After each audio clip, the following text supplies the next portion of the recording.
बड़ी खबर है। बिहार में विधानसभा चुनाव को लेकर एनडीए में सीटों के बंटवारे पर मंथन तेज हो गया है। सूत्रों के मुताबिक इस बार भी लोकसभा चुनाव के फॉर्मूले को आधार बनाकर फॉर्मूला तय किया जा सकता है। प्रदेश स्तर पर बातचीत जारी है, लेकिन अंतिम मुहर केंद्र में यानी कि दिल्ली में लगेगी। लोकसभा चुनाव में बीजेपी ने जहां पर 17 सीटों पर चुनाव लड़ा था, वहीं जेडीयू को 16 और साथ ही एलजेपी को 5 और जीतन राम मांझी की पार्टी हम और उपेंद्र कुशवाहा की राष्ट्रीय लोक मोर्चा को एक सीट दी गई थी। सूत्रों के मुताबिक विधानसभा चुनाव में जेडीयू को बीजेपी से 1 से 2 सीटें ज्यादा मिल सकती है। 243 विधानसभा सीटों पर जेडीयू 102 से और साथ ही 103 सीटों पर लड़ सकती है, जबकि बीजेपी को 101 से 102 सीटें दी जा सकती है। बची हुई लगभग 40 सीटें सहयोगी दलों के खाते में जाएगी, जिसमें सबसे बड़ा हिस्सा लोक जनशक्ति पार्टी यानी कि एलजेपी को मिल सकता है। लोकसभा में 5 सांसद होने की वजह से एलजेपी को 25 से 28 सीटें दी जा सकती है। वहीं जीतन राम मांझी की हम को 6 से 7 सीटें और उपेंद्र कुशवाहा की पार्टी को 4 से 5 सीटें मिल सकती है। हालांकि सीट बंटवारे का अंतिम फैसला चुनाव की घोषणा के बाद दिल्ली में ही होगा। तो ये बड़ी खबर आप तक पहुंचा रहे हैं। सीट बंटवारे को लेकर जो चर्चा है वो तेज हो गई है। सूत्रों के हवाले से खबर आ रही है जेडीयू को मिल सकती है 102 से 103 सीटें। ये बड़ी जानकारी। तो बीजेपी लड़ेगी 101 से 102 सीटों पर चुनाव, ये भी सूत्रों के हवाले से खबर आ रही है। सहयोगियों को बची हुई 40 सीटें भी मिलेगी। तो बिहार विधानसभा चुनाव से जुड़ी ये बड़ी खबर। एनडीए में सीट बंटवारे पर चर्चा तेज। तमाम जानकारी के साथ हमारे संवाददाता दिल्ली से हमारे साथ जुड़ चुके। सूत्रों के हवाले से यह खबर है, लेकिन ये कहा जाए कि बंटवारे को लेकर, सीट बंटवारे को लेकर जो चर्चा है वो इस ओर इशारा कर रही है कि बिल्कुल जो मॉडल होगा वो लोकसभा चुनाव जैसा ही होगा बिहार विधानसभा चुनाव में।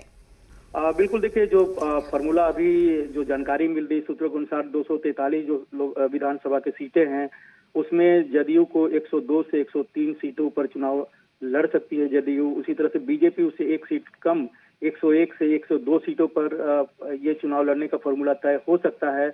जो बाकी बचे हुए लगभग 40 सीटें होंगी वो लोक जनशक्ति पार्टी, हिंदुस्तान अवाम मोर्चा और राष्ट्रीय लोक मोर्चा को हिस्से में जाएगी। इसमें भी एलजेपी के हिस्से में ज्यादा विधायक सीटें जाएगी, क्योंकि उसके पास 5 सांसद है। ऐसे में माना जा रहा है कि 25 से 28 सीटें चिराग पासवान को मिलेगी, जीतन राम मांझी को 6 से 7 और उपेंद्र कुशवाहा को 4 से 5 सीटें। हालांकि ये अभी प्रदेश स्तर पर ही चर्चा हो रही है और विधानसभा चुनाव की घोषणा के बाद जब दिल्ली में बीजेपी के आला नेताओं और एनडीए के बड़े नेताओं के बीच में चर्चा होगी तब फॉर्मूले को अंतिम दिया जाएगा। लेकिन जो अभी तक की जानकारी के अनुसार लोकसभा चुनाव में जिस तरह का फॉर्मूला था वही कमोबेश विधानसभा चुनाव में होगा।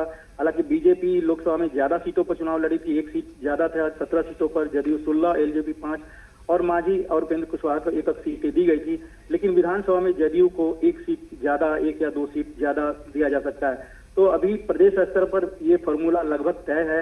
इसको अंतिम रूप दिल्ली में दिया जाएगा जब विधानसभा चुनाव की घोषणा होगी। चलिए ठीक है रविंद्र, आपका शुक्रिया तमाम जानकारी साझा करने के लिए। अपडेट हम आपसे लेते रहेंगे। तो सूत्रों के हवाले से बड़ी जानकारी हम आप तक पहुंचा रहे हैं।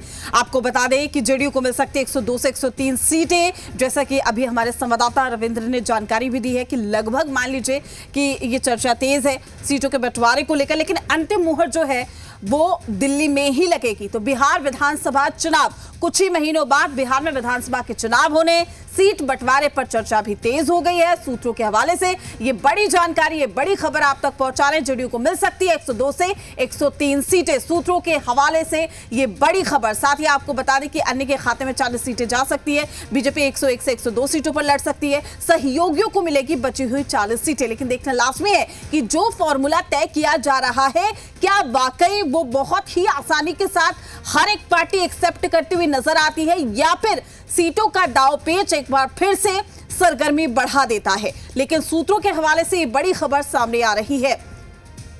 तो बड़ी खबर, बड़ी जानकारी आप तक पहुंचा रहे हैं, जहां आपको बता दें कि बिहार विधानसभा चुनाव पर यह बड़ी खबर। अंतिम फैसला हालांकि दिल्ली में होगा, लेकिन लगभग ये फॉर्मूला तय माना जा रहा है। तो सीट बंटवारे पर यह चर्चा तेज हो गई है। जेडीयू को हालांकि 102 से 103 सीटें मिल सकती है। बीजेपी 101 से 102 सीटों पर चुनाव लड़ेगी। सहयोगियों को बची हुई 40 सीटें मिल सकती है। तो बड़ी खबर, बड़ी जानकारी। तो आपको ये भी बता दें जीतन राम मांझी की हमको 6 से 7 सीटें और उपेंद्र कुशवाहा की पार्टी को 4 से 5 सीटें मिल सकती है। हालांकि सीट बंटवारे का अंतिम फैसला चुनाव की घोषणा के बाद दिल्ली में होगा।